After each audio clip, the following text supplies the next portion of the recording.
I was in the United States Army from active duty from August of 1968 to May of 1971. My years of service is that I don't regret having served in the military. I do regret that I was not mature enough to join in the voices of dissent after I came home. I will give you a couple of impressions from my service in country. One was a young boy who got ran over by a water truck. A young Vietnamese boy, and the water truck was keeping the dust down on the road, and it had to stop for a short time, and a little boy went and sat down behind the rear wheels. But instead of the truck going forward, it had to back up, so it crushed the little boy.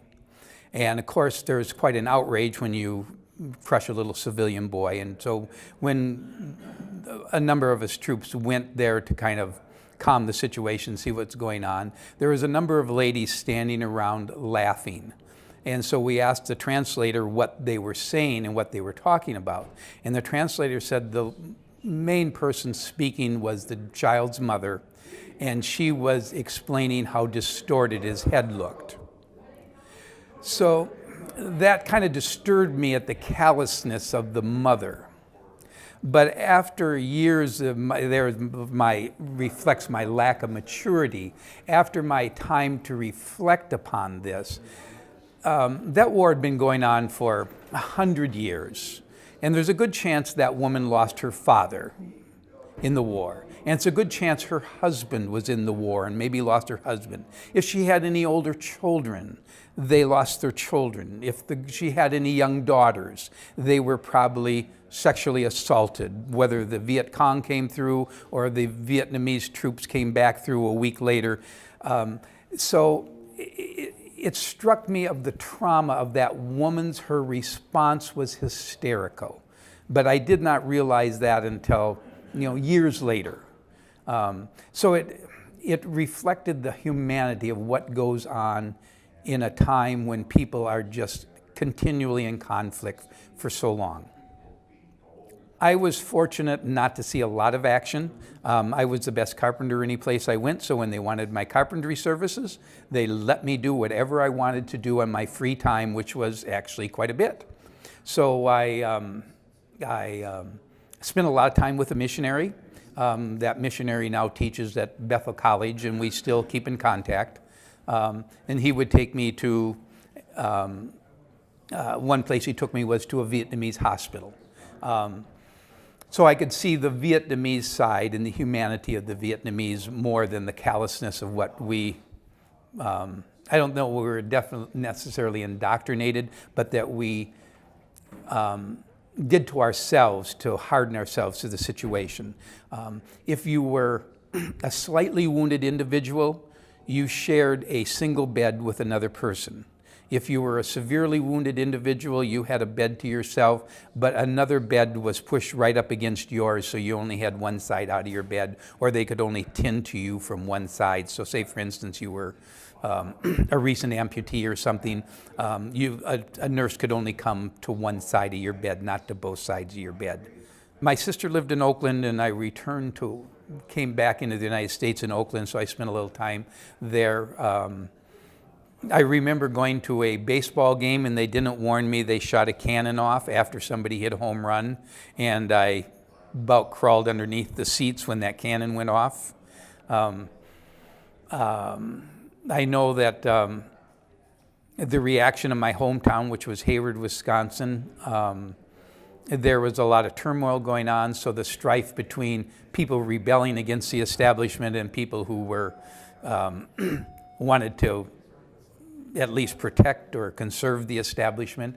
One time I wore a wig with long hair. And of course, long hair was very taboo at the time. And when I walked down the streets of that little town, I would get some very dirty looks from people who didn't realize who I was, but they knew me. Had I taken the wig off, they knew me. So the reaction was a little hostile to see this boy walking around with long hair. As I said, I don't regret having served. I do regret having not joined in the voices of protest. Just like now, I should get off my dead butt and protest the DACA, the deportation of the children immigrants. I think that sometimes we have a very flawed foreign policy, and I'm not sure at what viewpoints our politicians come from, but I would like to see our foreign policy more designed for what is the best for the country that our foreign policy deals with, not necessarily what's in our best interest. I think in the long run, our best interest would be served by serving the other country's best interest. I mean, I can think of a lot of things. I'm not sure exactly how to articulate them right now. I can think about the soldiers who shot themselves to get out of service. I fortunately had a fairly strong religious background. I have to thank the little church that I grew up in for that. I tended to be kind of a loner, so then when I went someplace, I didn't hang out with GIs. I went and found someplace that was safe, and having gone to a church as a child that made me feel safe in a place that was home, I always found a church to go to, and that kept me out of a lot of trouble. So I didn't have to hang out with people who were doing things that probably they regretted after a number of years. Many times we would, in Vietnam, we'd have to, in the morning, go out searching for people who didn't come back that night, and we would find them laying in a gutter someplace because they had overdosed on stuff. I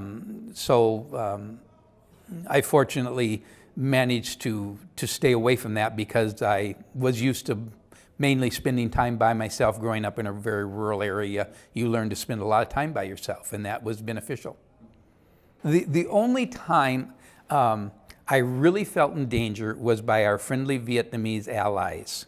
And there was a lieutenant, a first sergeant, and myself crossing the ferry on the river, and for some reason, what happened on the truck that crossed on the ferry before us had done something to make the Vietnamese angry. And to add to this, one thing I learned while I was in Vietnam is that we became the enemy. The Americans became the enemy, not the adversary who we thought was the adversary, the Viet Cong or the North Vietnamese. It was the Americans who became the enemy. So when we did things that would aggravate the Vietnamese, even the Vietnamese army, they took it out on us. And they were going to I thought they were probably going to shoot us. Fortunately, they missed, and when they were shooting at the lieutenant, they missed and hit their own man, which kind of de-escalated. But the commanding officer in the nearest, he was some colonel, would not come to our rescue. He left us out there. We were just going to be casualties of war, and our parents were going to get letters just saying, sorry, your kid was killed in action.